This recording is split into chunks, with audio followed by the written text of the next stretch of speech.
Yeah. And Nutbush, he did the first verse of Reciprocal Love. And I did the second verse and the hook. I mean, I did the second verse and the bridge. So I like this. I love that song.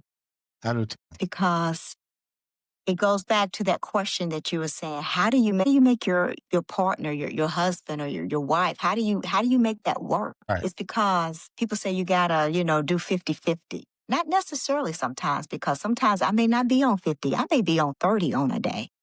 Yeah. But your partner has to be willing to step up and be that 70 and vice versa.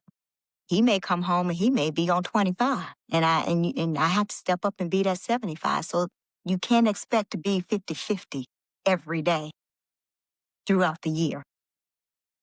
So that's where that reciprocal love, it's got to be equal in all areas of your relationship. Now, check this out. So, you got Nutbush writing. You got Sid with two, to his credit, so far with you. I'm trying to say this the right way. Make sure it comes out right. When do you take the bulls and start really when did you shift the narrative and start writing your own emotions versus singing somebody else's? Uncle Jams. When Uncle Jams say, hey, I need you to do this, do it.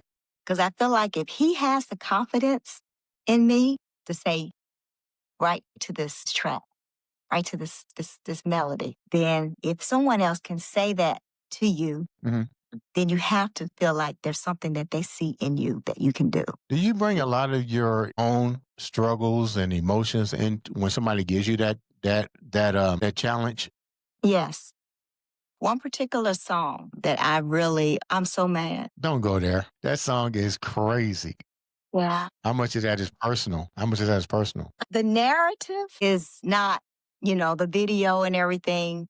That was a message that I wanted to put out there because at that time it was a lot of people in the world that was really going through a lot with COVID and so forth. And a lot of, selflessness that people were feeling. But as far as I'm so mad, yeah, there was some things that was happening that, when you give so much to someone, say a family member, so forth, and then you have to set boundaries, and it's tough.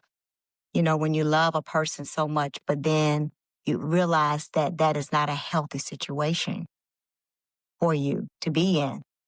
So that fueled a lot in that song. How many people actually go through that and try to create an imitation of love and stick with that kind of stuff, even though they know it can't do nothing but tear them down deeper? A lot of folks every day. I was just having a conversation with some friends of mine, and I said, I think the hardest thing for people to understand is boundaries. That is the best thing that you can do for yourself, is to set boundaries, because your mental health is number one.